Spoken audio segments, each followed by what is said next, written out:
to cover pricing, costing, and how to come up with a break-even point. Okay. For those of you like Tina who already took the course, this should be a good refresher. Tina, have patience with me and with the rest of the students here. But definitely, if you have questions, you can put them on the chat, and I'll try to speak slowly and go through the different subjects so that you can understand at least what the goal of today is, which is really for you to understand what pricing is and what are some of the pricing strategies that you can use as you implement your business, right? What is costing and how to come up with a break-even analysis. So we'll cover all of those. For those of you that don't know me, well, my name is Santos Morales, and I'm a business consultant. I'm also one of the adjuncts at Suffolk County Community College. I live in Florida, so I do all my work with the college remotely. I have over 25 years experience in nonprofit community and economic development. I've had 15 years experience with small businesses, over 10 years experience teaching adult learners. I used to be a business owner as well of a fashion company in New York. I am actually a former New Yorker living in Tampa, Florida. I'm a father of two. I'm a grandpa of 5 children, and I have an accent. So I always disclose that just in case you don't understand something or you hear a word and you think it's something else, you can always ask. That's totally fine. So let's get to this. So pricing. The first thing you want to find out is it's really understanding when you have a product, right? Maybe this is the first time that you're out in the marketplace, starting a business. Maybe you've already done this before. But the first thing that you have to really figure out is what is the amount of money that you're going to charge people for the product or service that you are going to offer, right? So pricing is the amount of money that a customer will pay for what you have to offer, right? And the goal in pricing is to be able to mark up the cost enough to be able to cover all of your expenses. And obviously you want to be able to generate some profit. So that's basically how we come up, at least understanding the definition of what pricing is. Okay. Again, is the amount that you're going to charge someone for what you have to sell, what you have to offer. And the goal is to be able to mark that product or service enough so that you can cover all of your expenses and make some money. The objective in pricing, however, is to reflect your company's marketing, financial, strategic, and product goals, as well as consumer price expectations, right? And let me explain what that means. When you come up with a price, you have to be able to cover all of the you have to be able to include all of your goals. In terms of marketing, it takes money, right? That marketing takes money.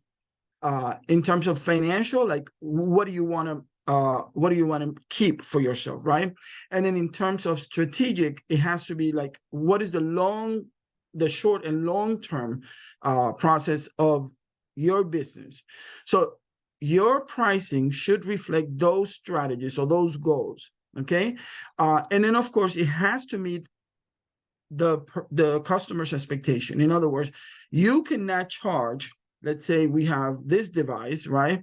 And the customer has the expectation that they're going to pay $1,000 for this. If you charge $500 for it, let's say, the customer's expectation is going to be, well, for some, it might be like, oh, that's a good deal, right? Because normally that you have to buy it for $1,000. But those people that would be customers and loyal customers to your brand will then question, why is he selling this so cheap? Why is he selling this so low, right?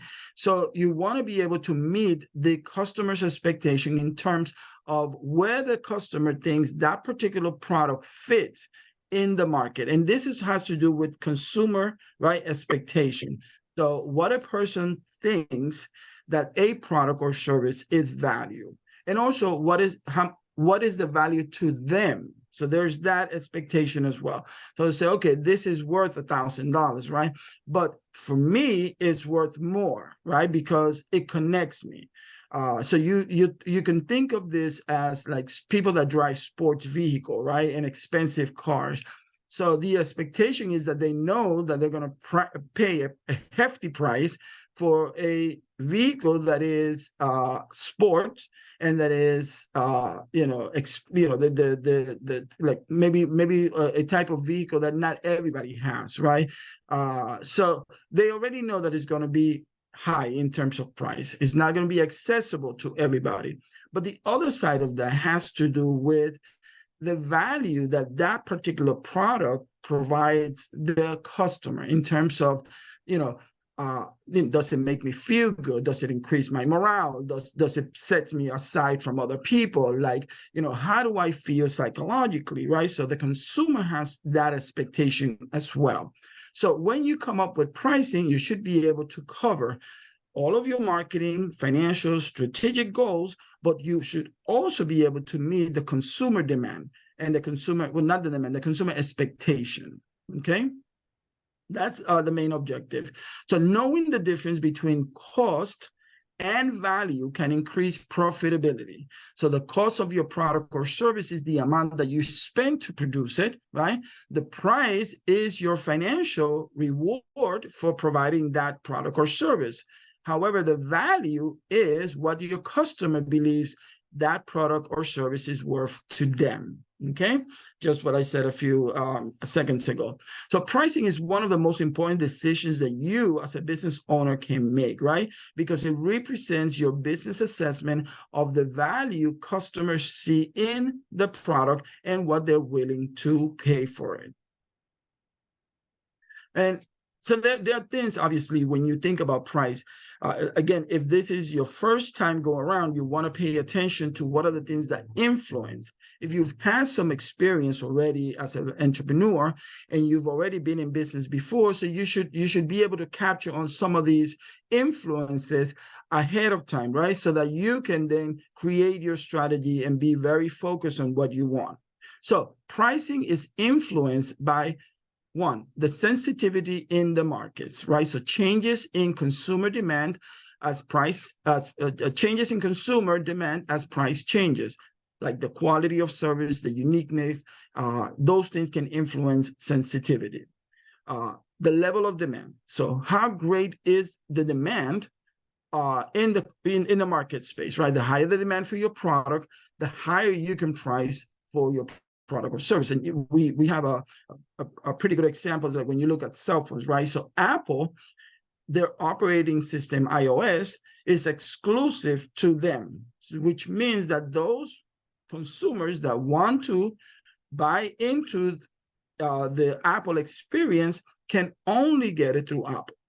All right, so that creates a huge demand. They sort of manipulate or they control that space because they control that space and they don't share it like Android. Android shares their platform, their operating system with many other companies, right? So Google and Samsung and Motorola, there's a whole bunch of other companies that actually share the Android platform and the operating system. However, and that's why you see the price difference. So it's not that one product is better than the other. It's just that there's more competition in one space, which makes it more, available and more affordable. Okay. And of course, there's the debate between Samsung and iPhone, where Samsung says, well, we've been doing that for the last 3 years, and you just came out with it, 6 months ago, right? And that's because, again, the operating system allows for other players to also influence how that particular platform develops, right? And they sort of like become participants in the marketplace to determine what are the technological advances and changes and upgrades and all of that particular platform, Android, can provide their customers. Whereas Apple is strictly Apple, no one else can use it. And as a result of that, they can command, right? They can demand higher prices for their products. So the level of demand is really important. The level of competition, again, the less competition you have, the higher the demand there is for your product. The same example with the Apple, iOS, and Android, right? So Android, many people can compete in that space, so that's why the prices are, more affordable. And Apple, well, there's just one. There's no other competition there. So the other thing that is influencing pricing is government. So government can actually put a cap on what corporations can charge. Okay, and you see this. An example of this is when there's an emergency, right? If there's a state of emergency because of a hurricane or tornado, immediately the government steps in and implements price structures so that there's no, gouging. In other words, there's no other people don't take advantage of consumers. So government regulations can also influence price, the price, what you're going to charge people. Okay, so let's just review really quick. Sensitivity in the market, level of demand, level of competition, and government. Those are your top 4 influencers for your price. So you have a product, and whether you developed it at home, you became the manufacturer of this product, or you are outsourcing it with other vendors, right? That are putting it together, and then you're it's still your product, your idea, but other people's hands are in it. Or whether you're doing a third-party transaction where everything is already made and all you're doing is the resale part of it, right? So you have to be able to know what those costs are. So to determine how much your customers are willing to pay for your product, you should definitely do some market testing and look at what your competitors are charging. That's one way to see whether the price structure that you're creating for what you have to sell is aligned with the expectation that consumers, right, are willing to pay. Okay, so that's why I said you have to think about my God, I lost my chain of thought, but I'll come back to that. So again, what customers are willing to pay for what you have to sell, you want to do some market testing, right? And you want to look at what the competitors are doing. I just remembered. So when you're putting your price together, you want to make sure that you understand those 3 bases that I shared with you before. One is whether you are the manufacturer producer, the sole manufacturer, sole producer, or whether you have other parties involved, right, in the production and manufacturing. And lastly, whether this is a resale, someone already made it, or you're doing this resale. All 3 of those scenarios will have indicators of where the price should start. For example, if you're reselling, right, usually the distributor will say, well, there is a MSRP. MSRP stands for manufacturer suggested retail price, right? So you'll see this a lot in stores like Macy's and large retailers, that they'll have something like MSRP, and it has a price, and that's based on the cost that went and the cost and the profits that went into making that product, so that the end consumer can then have access to it. So basically, it's sort of like already set up. If you're buying something that is already made, right? And let's say that you're paying for let's use a stapler. So you're buying this already made. A factory, people got it together, they sold it, they priced it, and then they said, well, the MSRP, right, the manufacturer suggested retail price for people to buy it, it's $5, right? So you can use that as your price, right? Because you're just reselling something that was already made. However, if you are producing it, then you have to think about the cost of materials that are involved in making this happen, okay? If you're buying, let's say you're buying different parts and you're just assembling then you also take in consideration what you're spending with those vendors so that you can create a price. Nonetheless, it's always a good idea to see what the competitors are charging. And that's kind of like a little bit of a gray area too. So never use that as the final indicator. Use it as just an estimate, right? Because we don't know, like if Tina is also producing, staplers, and she may have a contract directly with the manufacturer. So maybe for Tina to sell this at $5, it makes more sense. And if I'm not right, because she has a direction, maybe she's buying 10,000 of these and it's costing her, I don't know, like $1.50 for it, right? So her profit margins are going to be higher. So when she thinks about, when she starts calculating what we talked about before, I'll go back to it here. When she starts thinking about the pricing, then she is going to look at the marketing, the financial, and the strategic and product goals. When she looks at that, she's going to have a higher, right, a higher contribution for all of those things, because she has a good deal. She made a good relationship with that particular vendor. Whereas if I'm putting it together, I may not be able to sell it for $5. I may have to sell it for maybe $7, $8, but then now I have to, because the consumer expectation is I'm going to pay $5 for this. Now I have to create value, right? Now I have to create value so that people spend $8 with me and not just buy the same product at $5 from Tina. And that's sort of kind of like the play that goes in the marketplace. So very important for you to keep that in mind. So sometimes it depends on what you're doing, obviously, but you want to consider, what is the cost to you, right, as the business owner, because that's going to influence how much contribution you're going to have, to pay for the rest of your expenses, for your marketing, and also the financial goals that you may have. So there's 7 factors that determine price.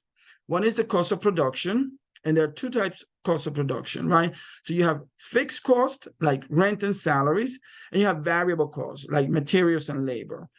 And I'll go into this a little bit more further in the slides. The price should be able to recover all of your variable costs, right? Since fixed costs are usually incurred whether the production takes place or not. So what that basically means is that I have to be able, the variable costs are the cost of material, labor, right? So I have to be able to cover all of those costs, right? All of those expenses when I do my pricing, because no matter if I sell 1 or 100, I still have to worry about my rent, salaries, and other expenses. So it's really important that you understand that there has to be enough room in the pricing strategy so that you can cover all of that. So, and I'll go more into this in a few slides. Second factor, the demand for the product, right? So when we spoke about this briefly, if the demand for your product is high, then you can set the price higher. Price of competing company. If there's a lot of companies, right, in the marketplace, then you can actually compete with them, and you could set a lower price. The purchasing power of consumers, right, of customers. So how much are they willing to buy and at what price? So remember, there's the purchasing power of people varies. So some people have a lot of purchasing power. An example are usually single people have more purchasing power because they don't have, let's say, single people without children, right? They don't usually have all the other expenses associated with, like, having children and raising the family. Also retired people, right? They usually have had all of those expenses and their children growing up, so they don't have to worry. I mean, usually they have mortgages that are paid off already, so they own houses outright. They don't have the same expenses as younger people.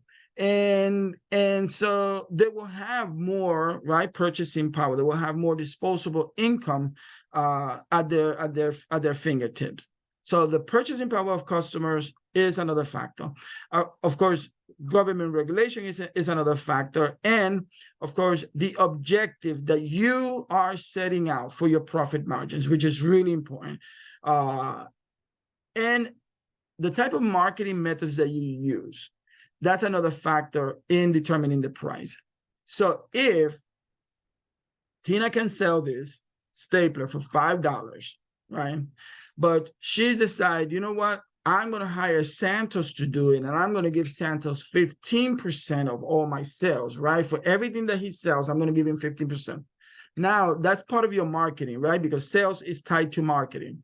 So now she has to worry about the price, the commission that she's going to pay me, right, to go out there and sell. And that should be something that you have to think about and consider when you're coming up with your pricing. That's why it's important to do before you sell anything, right? Before you even show it out there, make sure you know what your costs are. What are all your costs? How much is everything costing you, so that you can then determine the right price. Okay. There are some pricing strategies that you can use. There's premium pricing, penetrations pricing, economy pricing, and price skimming.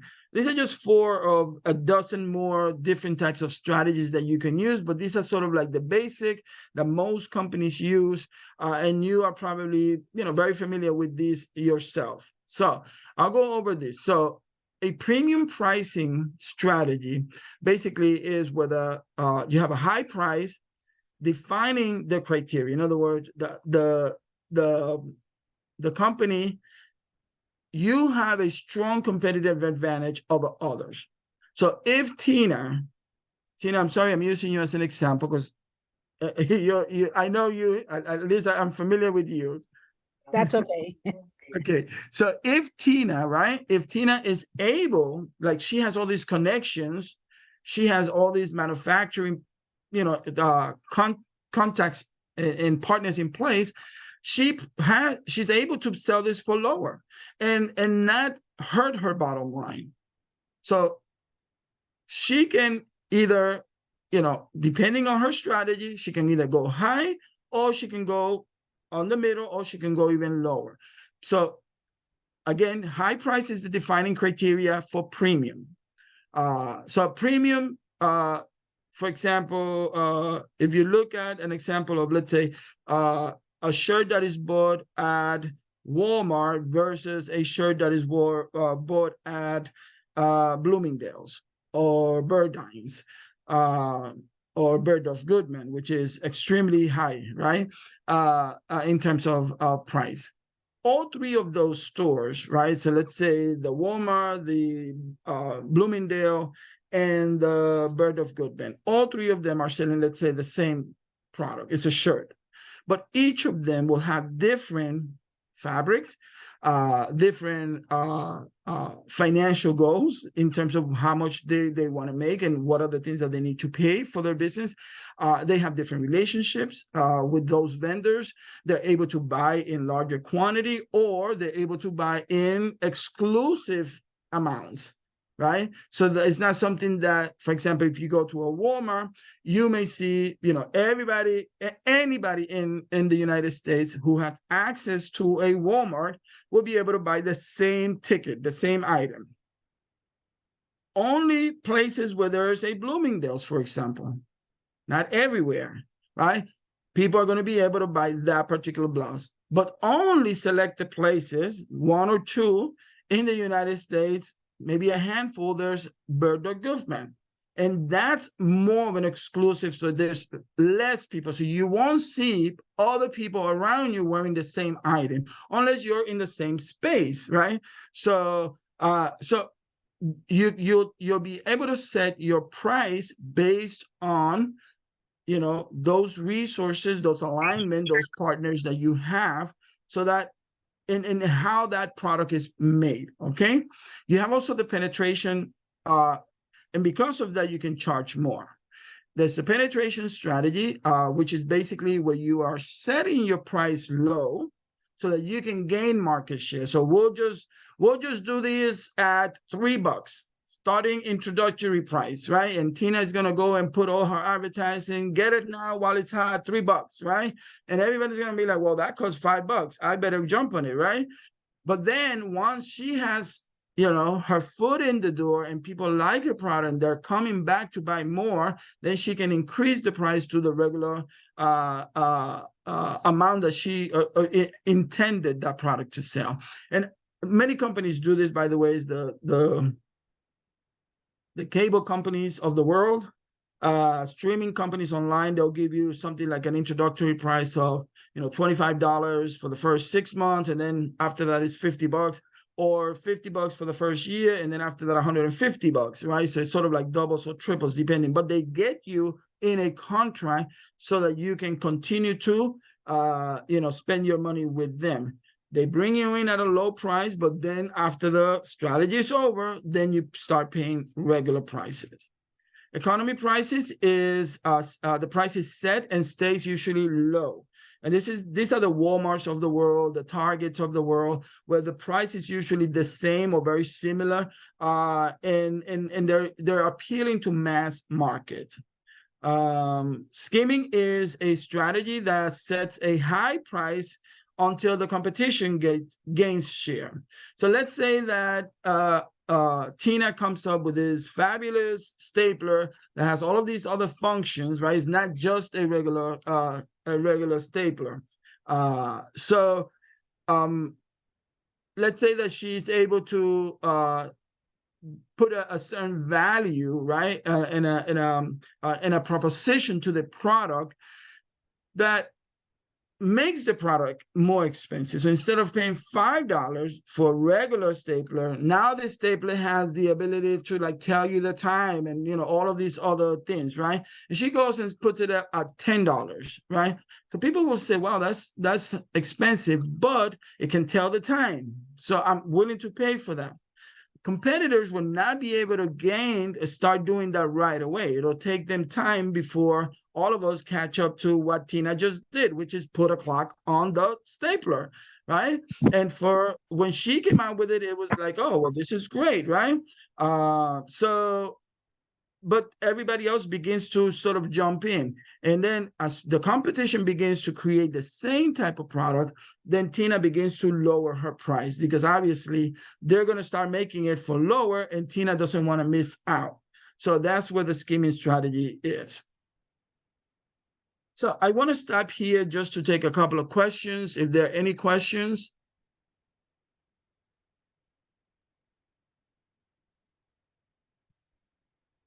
No questions. Okay. I don't see anything on the chat. Can you hear me? Yes. I wanted to go back to what you were saying about the stapler and you being the distributor.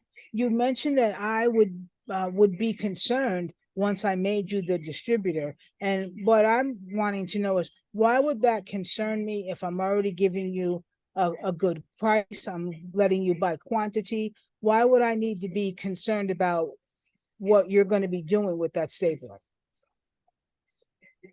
I don't know that I said that exactly. I think what so if you're selling the stapler, and you're hiring me, then you have to include the cost of me going out there to sell. So that has to be included in your price.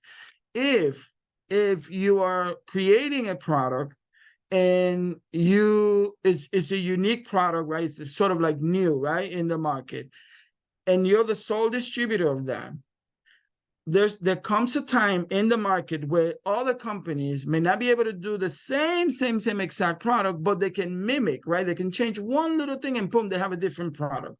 And at that point, they will then begin to compete with you. So they'll look at consumers. You won't do this, but the consumer will say, well, look at this stapler that Tina is selling for $10, and look at this stapler that almost has all of those features that this one has, and now I can buy it for $7, right? So at that point, you would have to adjust your prices as those competitors are entering the market, right? The only time that you will remain with your prices high is to continue to provide added value to your product. So and companies do it all the time. So in you know, like I'm thinking about two in particular. So Mercedes and BMW, they play this game just like Coke and Pepsi, right? Because they're like the top two competitors in their space. And while Mercedes always, you know, markets itself as the luxury brand, and BMW says, well, we have all of that, but we're the ultimate driving machine, right? Yes, you have that, but we have that, and you know, we can, you know, take you, you know, to the moon and back, so to speak, right? So they create a different proposition. But Mercedes doesn't lower their price just because they're competing with BMW, right? Their prices remain steadfast, and then they use that strategy together, right? It's almost like an accord, so that others in the market can then join, and they make more money as a result of that, right? Because then people start seeing like who the real players are, right? And who are the real companies? And this is all a psychological game in some way or another.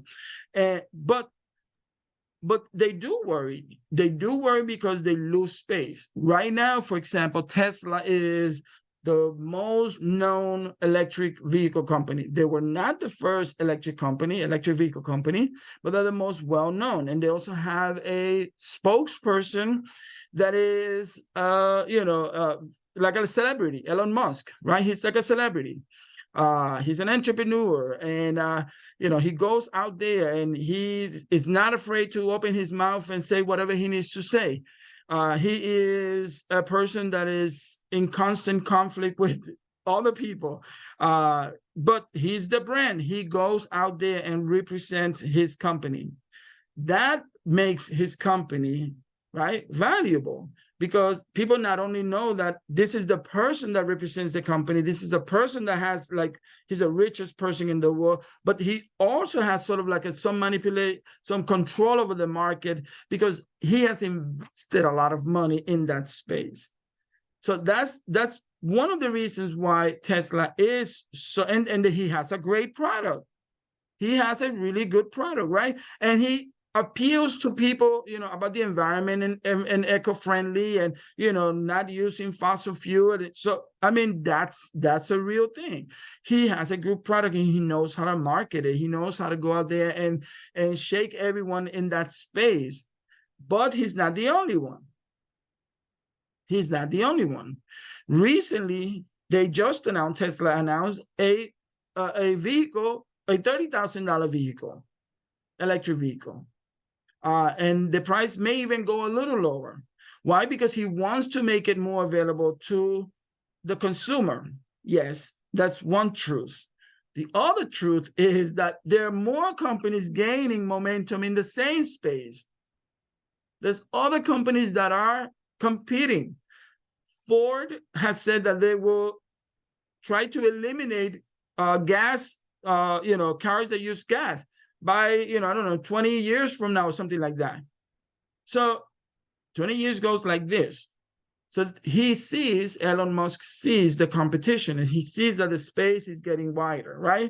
And so he worries about that. But the way to worry about it is creating a product that becomes affordable to more people, so that, because he's playing on his brand, he's playing on what people love about the company, even if they don't love him per se, but they love the company, what the company stands. And so as a manufacturer, he has the ability to then lower his price for certain models, right? He's not going to give you the sports, the one that can take you 1,200 miles range. He's not going to give you that one. He'll give you one that does about, similar to the S model, or the Y model, or the X model, whatever the models they have. He's going to give you something like that, right? Maybe 250-mile range, 300-mile range. 350 miles range, so that you can still feel like you are benefiting from a great product. But in reality, the scary notion behind this as a manufacturer is that there's many other companies already entering the same space and are competing and they have thousands and millions of people that are customers, loyal customers. So Ford, and the American companies, they have millions of companies that are loyal to the brand. So anything that Ford or Jeep, whatever they make, people buy. They have loyal customers. So the same companies entering these companies with millions of people that are loyal to their brand are entering the same space of electric vehicle, just like where Tesla is dominated right now. So of course you're going to see some reaction, and where the product is going to have a slight change, still gives you the brand, still gives you, all the bells and whistles that you like about a Tesla, but at a more affordable, because he knows the competition is gaining. And if those companies create vehicles that appeal to their customers that are loyal to them, guess who they're going to buy? They're not going to buy Tesla. They're going to buy those brands that they're already loyal to. So those are the things that you have to kind of think about. And I'm using those, and those are those companies that seem like a little unfair, I guess, to use, because they're such a conglomerate type of company and huge, but it's the same, it's the same foundation of thinking behind for your own business. As you create, the basis, right, of your business, think about how your product or what you have to say will stand, right?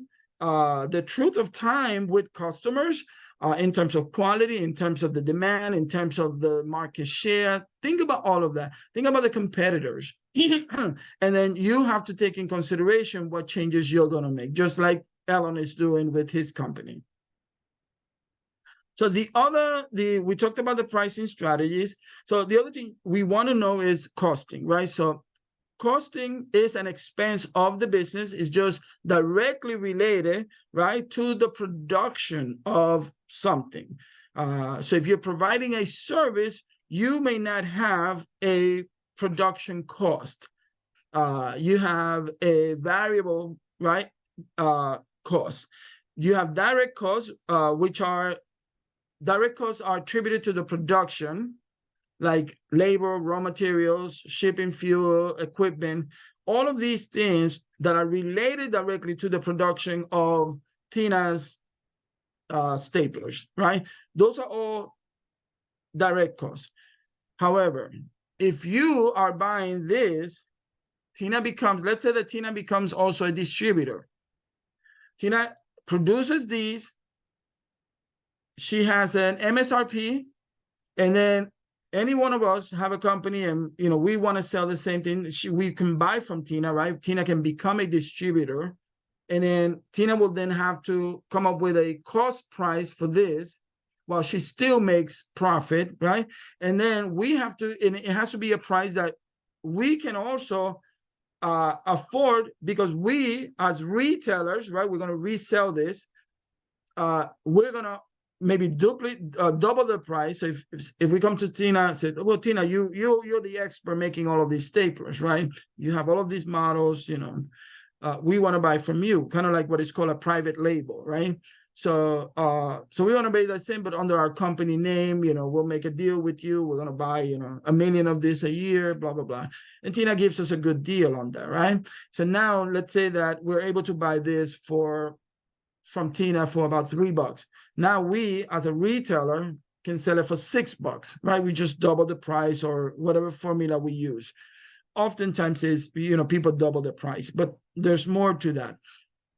So anyways, now if we double it, it'll cost, the customer, it'll be $6.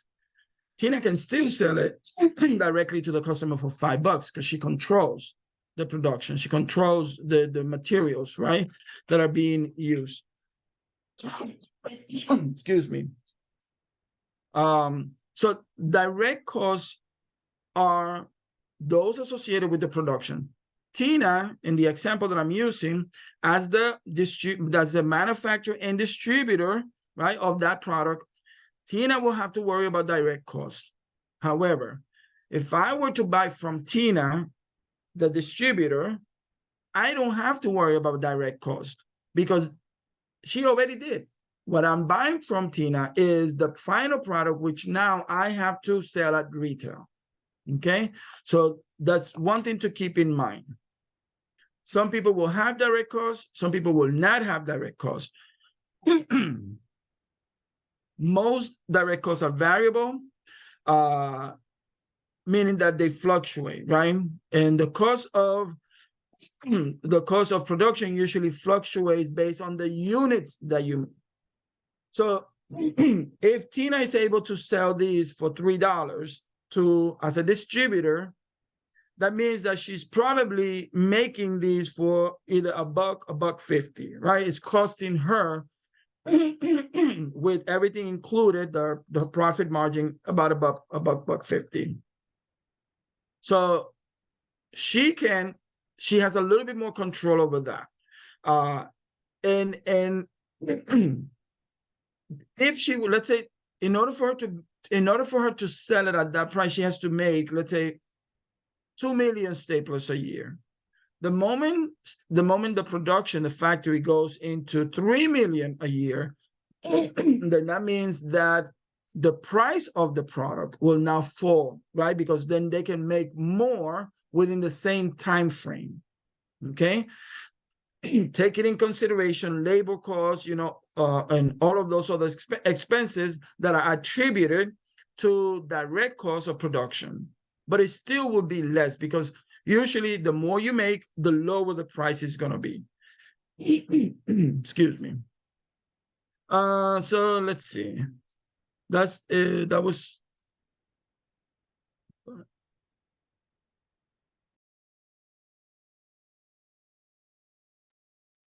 was the direct cost. So the indirect costs are, where are they? What is referred to the overhead expenses. And those overhead expenses, usually they have nothing to do with the production. Whether you sell 10,000, 1, or 1 million, you still have to pay rent. You still have to pay, for other people to work and for you, like the accounting, all of that. You still have to have those expenses. So they usually are necessary to keep the business in operation and are considered the real cost of doing business. Materials and supplies needed for the day-to-day operation of the business, like cleaning supplies, utilities, office supplies, office equipment, desktop, those are considered indirect, since they don't have any attachment to the specific product. Now, you may have a line for supplies in your direct cost, and you may also have a line for supplies in your indirect cost, but it will be for two different types of supplies, right? Excuse me. The supplies that you will use in the production versus the supplies that you will use in the day-to-day of the business. Other indirect costs are the advertising, marketing, communications, accounting fees, all of that, okay? There are some expenses that fall in a gray area, right? Like consultant fees, travel, communication. And you should always ask yourself, in order to know whether they go to the direct or indirect, column, if the cost, excuse me, is for the day-to-day operation of the business or for a specific project. So if these expenses that fall into the gray area are for a specific project, then we will know that those are variable costs, right? And they're also direct costs, direct to the production, to the project. If they're not attached to the project itself, they're attached more to the operation, then is an indirect cost and more of a fixed cost. Fixed costs are expenses that does not change with an increase or decrease in the number of goods. Okay. So again, whether you sell 10,000 or you sell 1, you still have to pay the same amount of rent every month. Variable costs, again, those are expenses that change in production in proportion to the production output. In other words, they change based on the number of units that you make. Not that you sell, that you make. And they can increase or decrease during the cycle of the business. Okay. I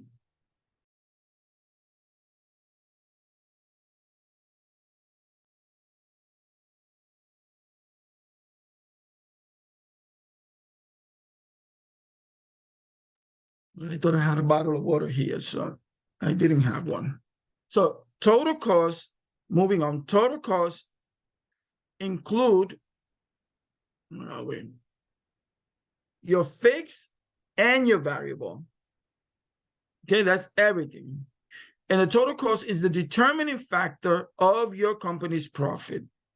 So if your production cost for this stapler is 75 cents or $1, let's say it's $1, then your operating expenses total up to maybe 50 cents or 75 cents, right? When you calculate, you have to sort of like do the math for all of it and then divide it into the number of units so that you can get the actual fixed cost. So the total cost is a determining factor in your profit. So now you can then plug in, right? Now that you know what your production costs are and what are your fixed costs, the operational costs, then you come up with, in terms of how much you want to make in terms of profit. And this is something that you have to be able to think about ahead. Don't wait until the product is in someone's hand, right? To think about, oh, did we make any profit? That should not be the story here. You should always know upfront how much you want to make for each product. And to do that, you have to get down into the numbers. There's no escaping this, okay? You have to really get into the numbers. You have to really do the analysis of what is your, what are all your total production or, direct costs and your indirect costs. You have to be able to do the number. For some people, they don't have to do that, right? Some people, they just need to know the expenses because they're not producing. If you have a service, right? Most services don't have those production costs, right? Or those variable costs. Most services are strictly, like the expenses of the operation of the business. Although not always, but for the most part. For those companies that are selling just a service, then they have to worry about all of the expenses that they incur in order to provide that service. And that may include rent, salaries, commissions, et cetera, et cetera. Then profit is calculated as profit equals sales minus total cost. So let's say that your total cost for the $5 stapler is $3. So then sales is 5 minus 3 is 2 will be your profit, right? So you calculate all of your fixed and variable, your direct and indirect, and then you look up the price that you want to charge based on consumer demand, based on your objectives, based on how you're going to sell the product. And then once you have that, then you can say, okay, I'm selling it for $5. I know all of this is costing me $3. So that means I'm expected to make $2 in profit. Or maybe it's $5 and all of this is costing me $4. So I'm going to make $1 in profit for each. Knowing this ahead of time is really important because then you know how much money you have. One is for planned future operations, for your own savings, as well as how much you're willing to lose, right? That's another thing that happens, in business. Sometimes we have to take some shortcuts, some cuts, not shortcuts, but some cuts. Sometimes we have to do sales and marketing and additional sales, to get something moving. And in that case, you have to know if all I'm making is $1 of profit from this $5 product, that's already 20%, by the way, which is really good, right? And then you have to 20% profit. It's really good, by the way. So if you are selling, and then okay, so I have 20%. How much of that 20% I'm willing to negotiate, right? I'm willing to negotiate if I'm not able to move this product. So it may come down to, $1 is 20%. I'm willing to take up to 10%, right? So that means that you can you have up to 50 cents of that dollar that you can negotiate, and you can bring down the cost of a product so that you can still make your profit. But you have to know these numbers. You have to be able to do some of this math, okay? And of course, that's always the last resort. You want to make sure that you incorporate some of those marketing, sales strategies, all of that ahead.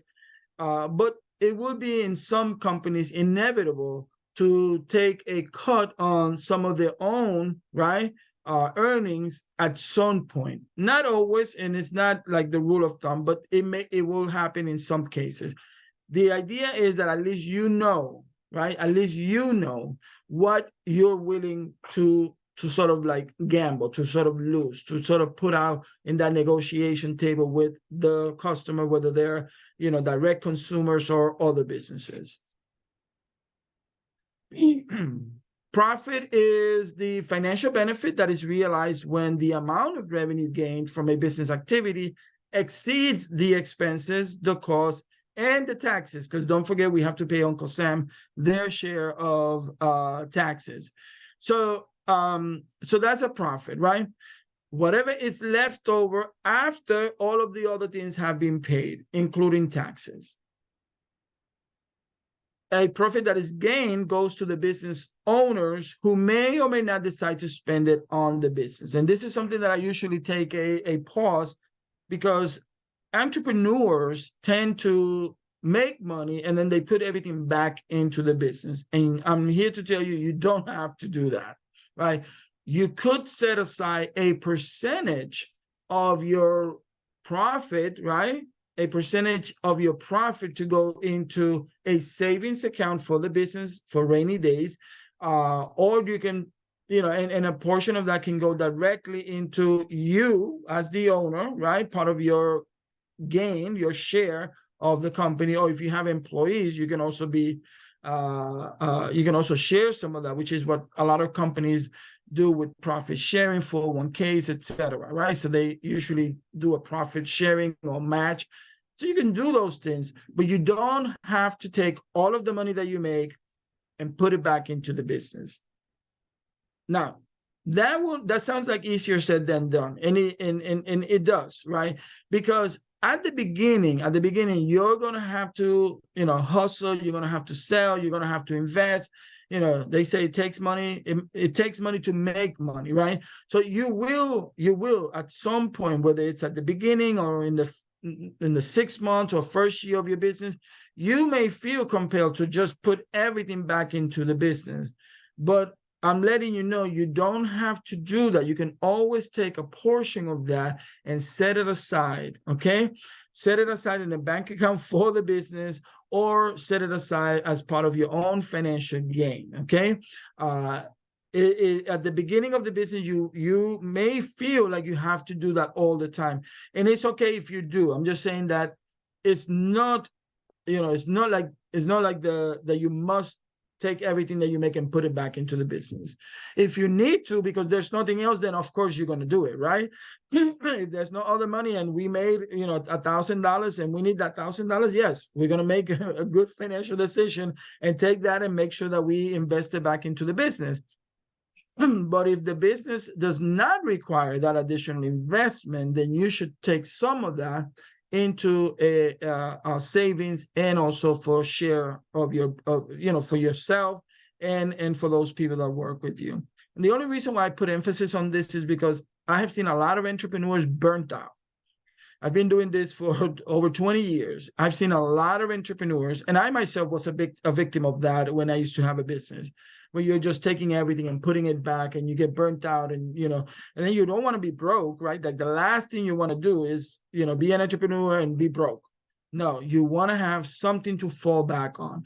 And again, I've seen many entrepreneurs where they're just, hustling, and, they're out there, but they're not putting any money aside. And if you think about, if you take this into the concept of your own life, right? Let's just say that we don't have a business, right? In your own life, you need to be able to have some savings, right? And this is a problem, right? In America, there was a report that came out maybe like a year ago that says that, like more than 50% of Americans don't have $5,000 in the bank for rainy days, right? Maybe the figure is even much higher than the 50%. But this is that's a serious issue. Why? Because life happens and because there's always an emergency, there's always someone who dies, there's maybe you're going into a new opportunity and you need money, and oftentimes people don't have, right? So you want to, as a practice for your own personal benefit, is to set money aside, even if it's $25 a month, right? Just put it in, contact your local credit union, which usually they're easier to work with than traditional banks, and open up a savings account at your local credit union, and take from your check $25 every week, or $50 or $100 a month, right? So it's something that you're not going to see, and that goes into your savings for rainy days. So that's just a little tip, and you apply the same logic for your business. You don't have to put everything right back into the business. You can actually keep some of that and put it on savings. Okay, so a company can increase its profit by decreasing the total cost. So let's say that we are in a position where we're selling, the staplers, and we're seeing that, we want to make a little bit more money, right? Well, how are we going to do that? We can say, well, let's charge $5.50 for the stapler, $5.49. And you see that a lot, right? You see that in many markets where the prices go high. And it's okay to increase your prices. Nothing wrong with that. It's just that be prepared when you do that you may lose some people, right? Because when someone is used to paying, $5 for something, it's hard in their brain to rewire that now you have to pay $5.50. But that's a decision that you as a business owner have to make. If you don't want to increase, right, you don't want to increase the price, then you have to look at your expenses. You have to look at your total cost. Maybe this is a 7-inch stapler. Maybe you can make, for the same price in terms of sale, maybe you can make it for 6.5, just a 1/2 inch smaller. Most people won't even know the difference because the packaging is probably going to stay the same. You still get the same big box, but the product inside might be a 1/2 inch smaller. The 1/2 inch will probably be, if you're making 1 million of this, will probably save you a ton of money. This is exactly what the companies that sell potato chips do, right?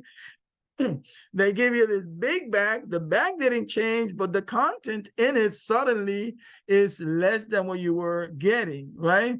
And in this case, what a lot of these companies have done is they say, well, we know people want their potato chips, right?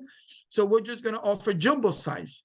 So what they start, right? They start marketing this jumbo size and family, quote unquote, family size that you will buy and chunk on it, through a night at the movies.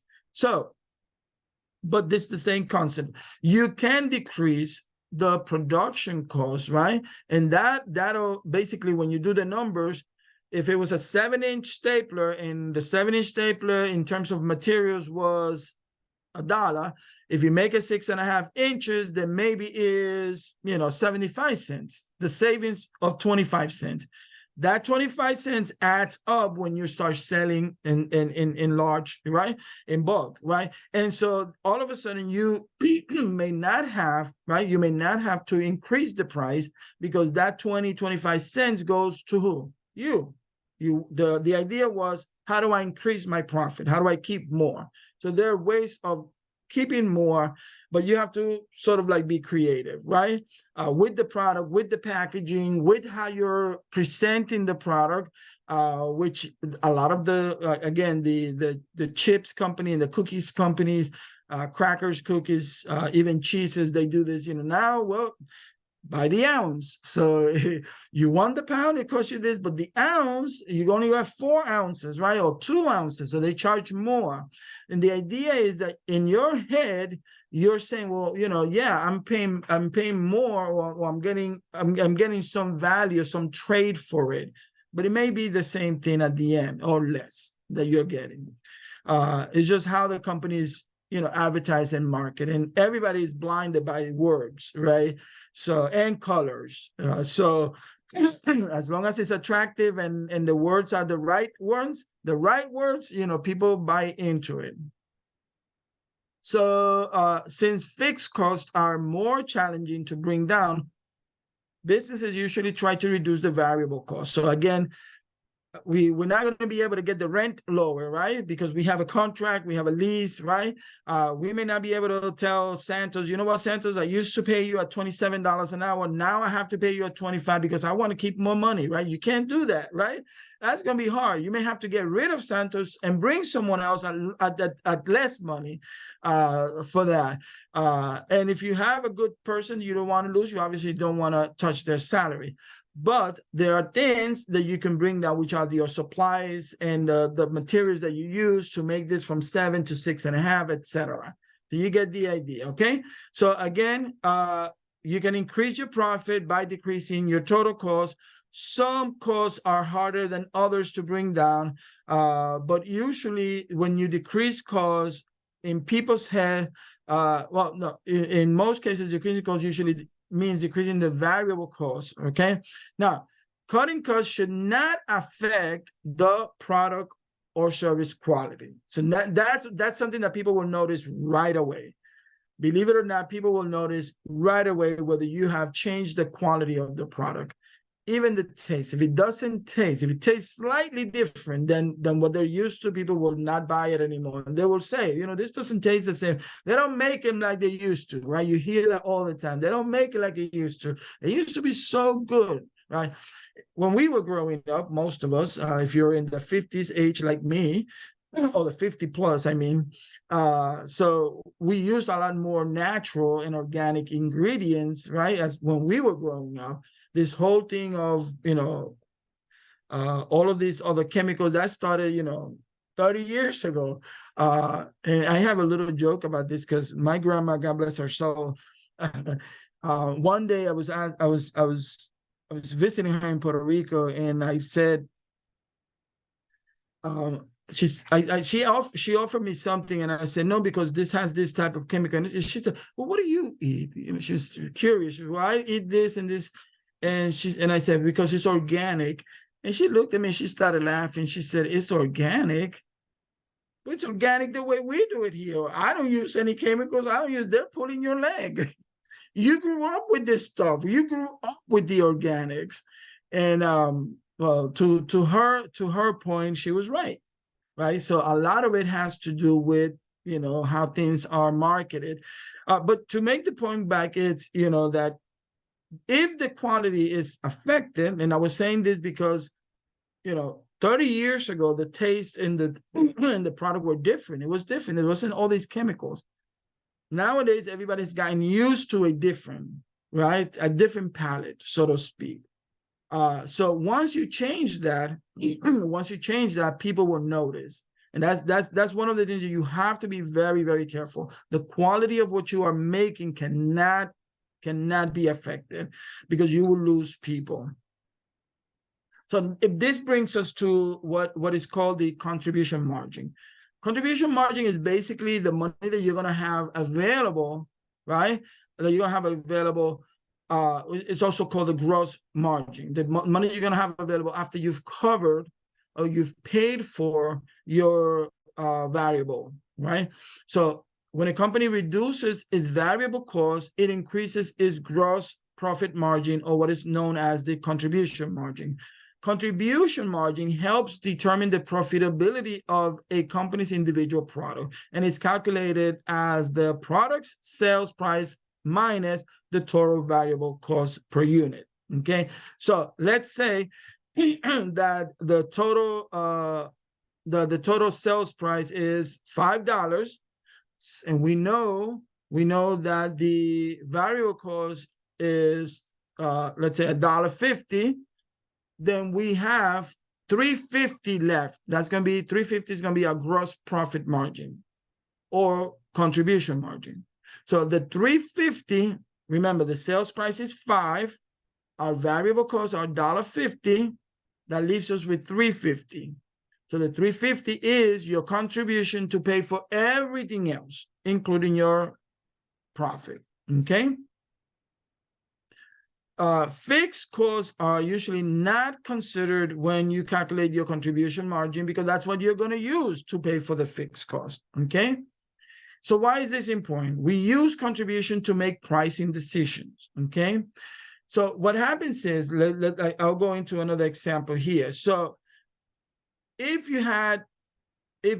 your variable cost, what it costs you to produce this stapler was $1.50, and you said, well, you know, I've made my calculations with my profit calculation, and it's gonna take about $3.50, right? So you come up with this number, and then you say, okay, so if my variable costs are $1.50 and my fixed costs are, you know, $3 and my profit is 50 cents, that makes $3.50. So that means that I can sell this for $5, right? And it's aligned because that's what most people are selling in the market space, right? Again, you have to do the numbers in order for you to come up with that price. I'm going about this a little sort of like jumping through things, assuming that some costs or some numbers have been calculated. So you want to know what that is. Now, in the process, if you're doing all this calculation, you notice, okay, well, the variable cost, what it costs me to produce this is $1.50, but the price of, you know, like hiring people has gone, like people are not working for $12 an hour anymore. We have to make sure that we pay livable wages, right? Especially if we want to attract someone that stays with us, right? So that increases the expenses that we have to pay. And then perhaps, you know, you go into a new lease and, you know, the lease has, you know, a clause where it's going, you know, a percentage of the lease is going to increase every month or every 6 months or every year. So you have to take that into consideration. So all of those other costs, right? All those costs, fixed expenses may come up to be, instead of $3.50, $4. And you have to still worry about your profit. So again, you take the sum of all of that, the variable, the fixed, and your profit, and you come up with your price, okay? And then you look at the price, and then you compare it with other people in the space. So it looks like I'm going to have to sell this stapler instead of $5 like everybody else. I'm going to have to sell it for $5.50. So now it becomes, the question is, how do I get people to pay $5.50 for something that they're used to paying for $5, right? And that becomes now the challenge, where you have to be creative with your marketing, because remember, it's all about everything. This is all about the marketing, right? It's about the marketing and creating experiences, right? Which is part of your branding.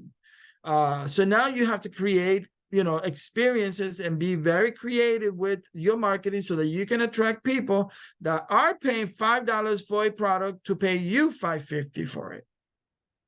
And that's where the fun begins with marketing.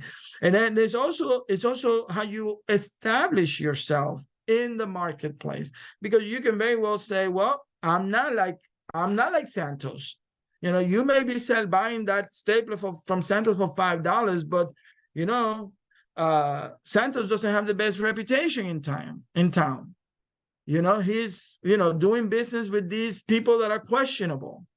And you are an equitable person and an equitable company, and you're doing business with vendors that are into the environment. You use all of that, right, to create your marketing campaign so that people begin to look at different places. And guess what? People will pay it, because if it aligns with their values, people will spend the money. If it's something that speaks to them, if there is something attached to it that says, you know what, you support things like this, it makes you want to buy that because you support that. Okay, so that's why you see people with, and this is, to me, it was really strange, because I used to think, well, why would people pay so much money, right, for, you know, something vegan or something organic? Well, The fact of the matter is that it appeals. It appeals to people's conscience. It appeals to people's values and people's beliefs. And their decisions all around then makes them spend more money. Basically, well, I know I have to spend more money because this is the lifestyle that I want, right?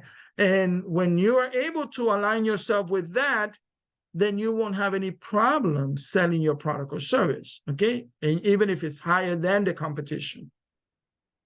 Again, we use contribution to make pricing decisions. Contribution margin helps us determine where to make cuts to become more profitable. And it is used, the contribution margin used to determine the portion of the sale that will be used to cover the fixed cost, okay? For the things that we need to pay no matter what. And there's a formula, basically fixed cost divided by the contribution margin. I can share this presentation with Jennifer. Jennifer can then share with all of the participants in today's webinar. So you don't have to, if you're trying to write or take notes and I'm going a little fast for you, don't worry, you'll get this. So formula is fixed cost divided by the contribution margin equals the number of units needed to be sold to break even. And that's one of the things that we want to be able to understand. So not only are we concerned with the price and how much it's costing us and the type of expenses that we have, but also how many of what we are producing or what we are selling, we have to sell in order to cover everything that we have to, all the expenses. Okay.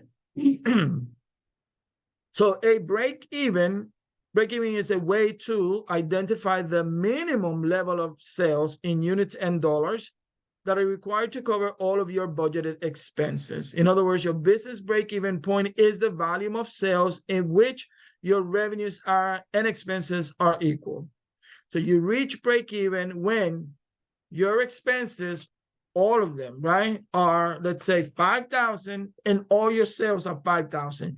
You didn't lose any money, but you didn't make any more money over the amount of expenses. That's a break-even. It's sort of like that balance, right? You made enough money to cover all of your expenses. That's the short definition. So you do not make a profit at the break-even, but you have generated enough revenue to cover your expenses. Something to keep in mind is your break-even point is based on budgeted expenses. So it will not represent a level of income that covers owner's withdrawal unless it has been added at the start. And I put this in here because, again,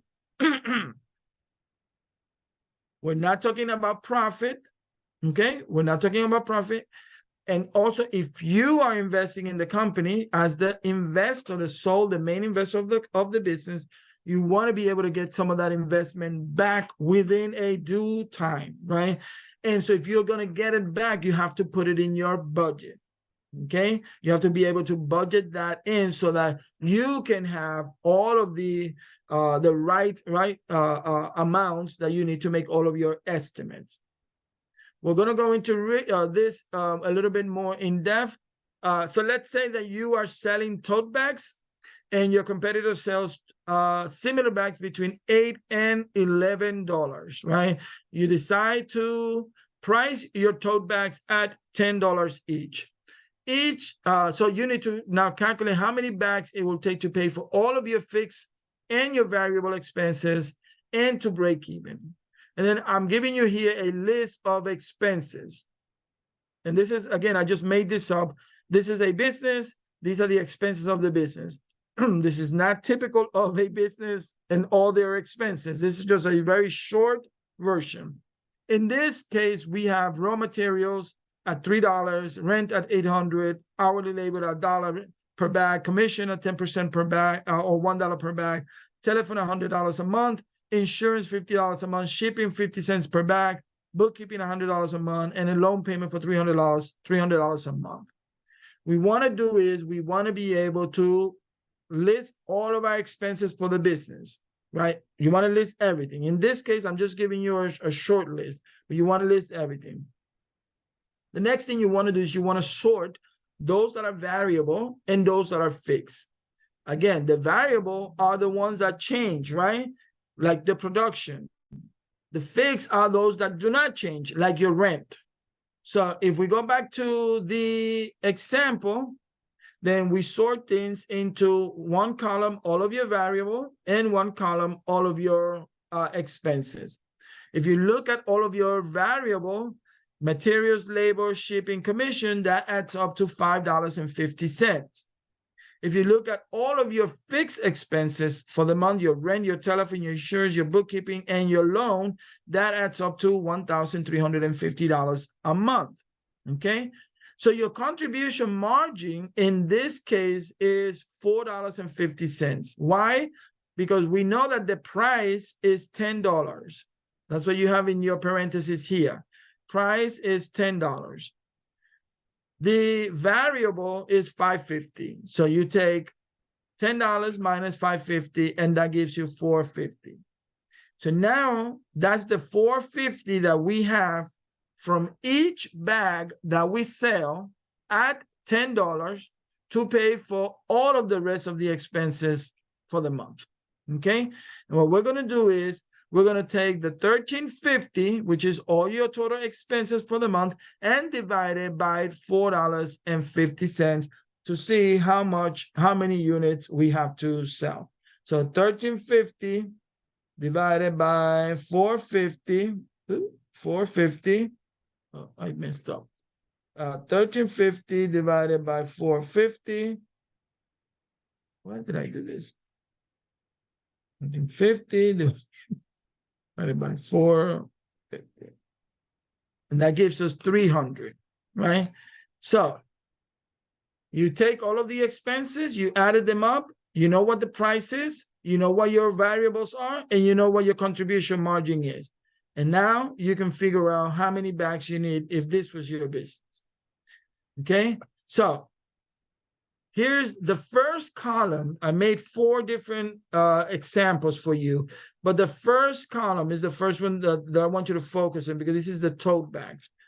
So you have your variable cost of $5.50, and you have your price here at the top. Tote bags, $10. So $10 minus $5.50 is $4.50. That was your contribution margin. We take your total fixed expenses, right? Now you see these letters here, CODB. That means cost of doing business. Okay, so your fixed expenses is the cost of doing business. In this case, it's $13.50, which is the same that you saw here. You see $13.50 when you added all of the expenses for the month. Okay, so you divide the $13.50 by your contribution margin. The contribution margin, again, is the amount that is left over, right? What is left between the price that you're selling the product and the variable goods, which is what is costing you to make that product. Okay, so now that gives you 300 units. $13.50 divided by $4.50 is 300. So we need to sell 300 units at $10, which is $3,000, to cover all of our expenses. We didn't make a profit in this case.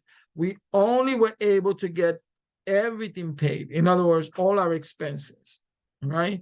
The next column is an example of a training. Let's say that you have a business where you are providing a training and you are charging $1,000 for this training.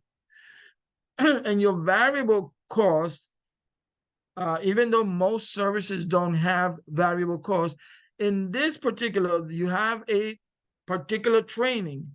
So this particular training that you're going to do is going to involve some minor expenses that are separate from your month, your direct, your direct expenses, your indirect expenses, which is fixed, separate from your rent, separate from your salary, separate from those. Okay, so in this case, we do the same thing.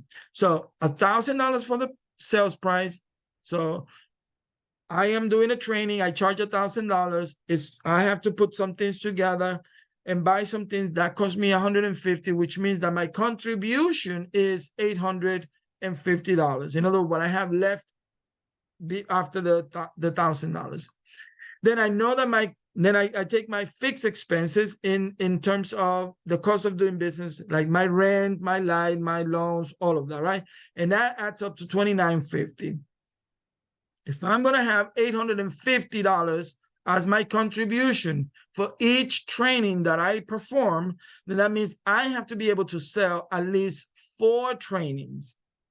Okay, 4 training at $1,000 so that I can pay for everything. Four training at $1,000 is $4,000. Look at my variable expenses, right? So 150 is my variable expenses. So we're going to do 4 trainings, so that's 600.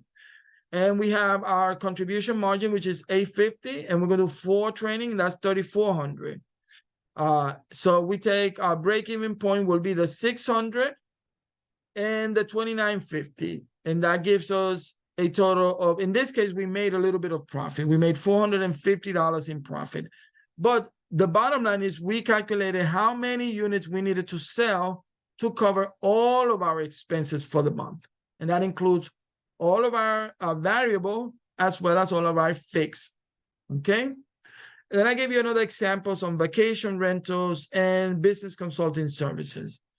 Again, I'll have Jennifer send you the presentation. You can also reach out to me. My email is going to be here.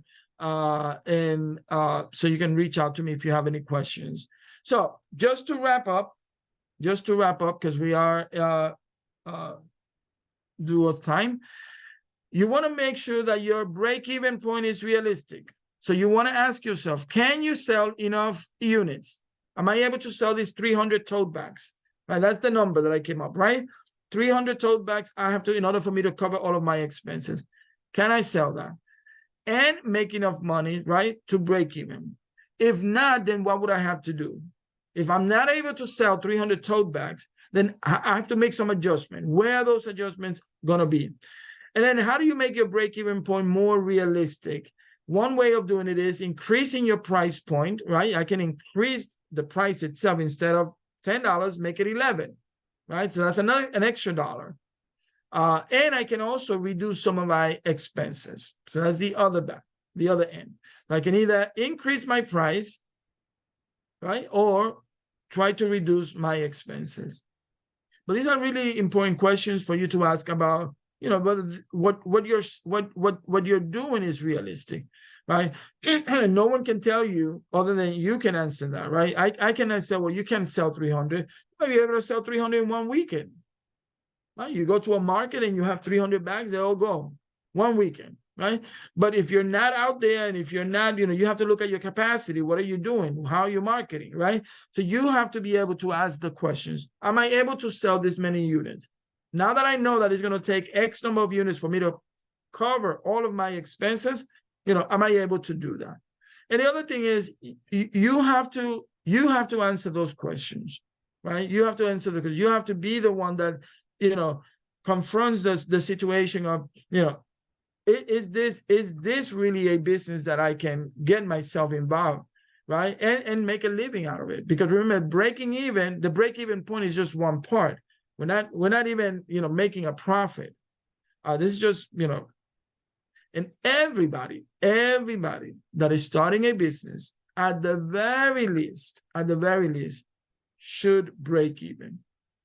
I'm not saying that that's your goal forever. No, I'm saying at the beginning, you should always break even.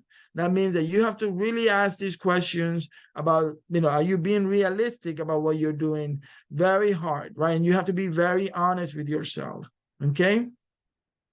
So to summarize, ask the questions. What is the sale price that I'm going to give my product? You have to do some digging here, right? You cannot just say, well, I'm going to sell this for $5.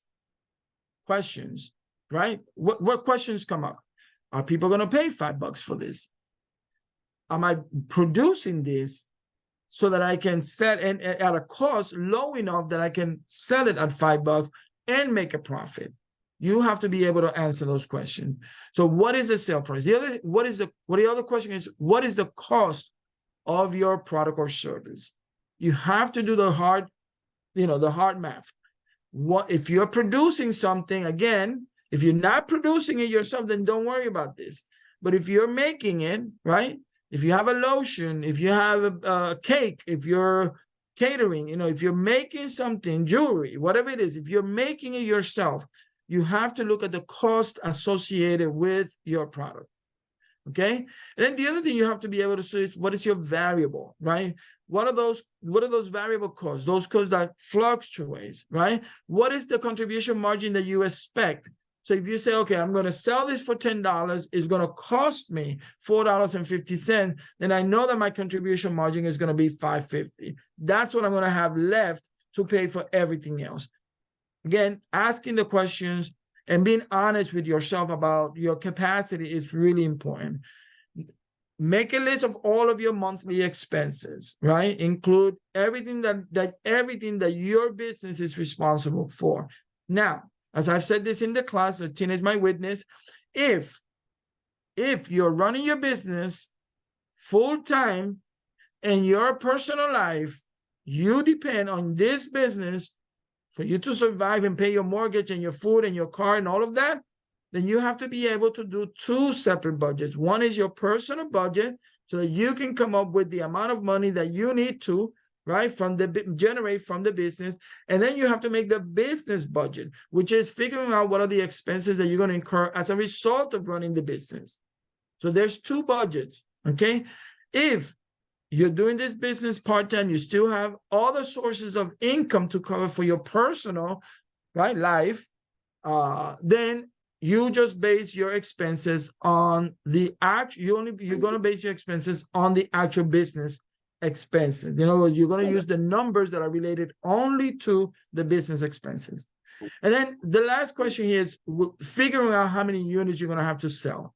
Right. And that, again, all of this, you have to be able to, do the numbers, be honest about what you're doing, because a lot of people, they don't like to do the homework. They like to estimate a lot. Do the homework, do the numbers, go and do the hard crunching. The good thing is, my dear friends, the good thing is that you don't have to do this alone. You don't have to do this alone. As Tina can witness, and she's a graduate of our program, and I think a winner too. Did you win in one of the business plan competitions? Yeah. So yeah. I did. Yeah. Yeah. What did you win? The first, second, or third? Third. The third prize. There we go. Yeah. So as Tina is a witness, you don't have to go at it alone. The classes that we offer at Suffolk County Community College, the Entrepreneurial Assistance Training, we help you through this process to sort of understand better the concepts of business and what you have to deal with, right, on a daily basis. At least prepare yourself. At least the training, I think, will prepare yourself with the knowledge, the foundation of what you need. You don't have to do this alone. Excuse me. And the classes are very engaging. I like to think that they're very engaging and that people really, you get homework, by the way. So you get homework, which really forces you to put things on pen and paper. Okay. It forces you to write, to articulate, and to really go through the exercise of running your business before you run your business, because you're writing a business plan as you go along. So I highly encourage those of you that have not taken the business training with Suffolk County to go ahead and enroll, speak to Jennifer, enroll in the Entrepreneurial Assistance Training. I believe we're starting October 2nd. In a couple of weeks, we're starting the fall training. If you haven't registered, go ahead and do that. There's a few, I believe there's one online, which I will be doing, and I believe there's another one, and Jennifer can correct me if there's another one on campus. But definitely don't go at it alone. All of these, if you enjoy this, this is one of the classes that we covered during the training itself. You'll learn about product development, marketing, branding, market research, sales, We bring in a bank to talk about banking products for small businesses. We bring in a lawyer to speak about legal matters for small businesses. And we go over the different financial reports that you're going to need to get to put together to have a better understanding of your business, right? And how to survive in this new ecosystem, right? Because look at us, we're online, and a lot of people are taking advantage of that online activity to launch e-commerce businesses and just make money. So if there are any questions, this would be a good time. We have like 5 minutes, maybe, or 3 or 5 minutes to answer any questions.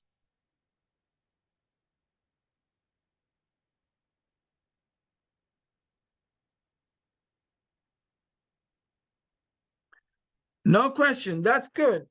Either you're scared, either I scared the life out of you with this training, or you really understood and you're coming to the training. So either way, thank you for being here. Tina, it's great to see you. I know Tina, I have been hiatus. I went on vacation, and let me tell you, I didn't want to come back to life. I didn't want to come back to. I don't blame you. I hope you had a good time. I did a four state a trip, Nice. and it was the most awesome experience of my life. It was really awesome. I mean, like I told my boss, "You're lucky that I'm here," because I was gonna like sell my house and just move to the West and just start a new life. It's really refreshing to get out and see nature and see a lot of what this country has, because this country is beautiful. I've never been to the Grand Canyon before, and I went there and I was like in tears. It was just like a magnificent place. And I went to at least 4 other state parks and national parks, and just driving around through the Mojave Desert and just, spending time with my family at different places. It was just like amazing. It was just surreal. And I'll be in touch with you soon, and definitely I'll be here for the class. Excellent. I'm glad to hear it. Welcome back.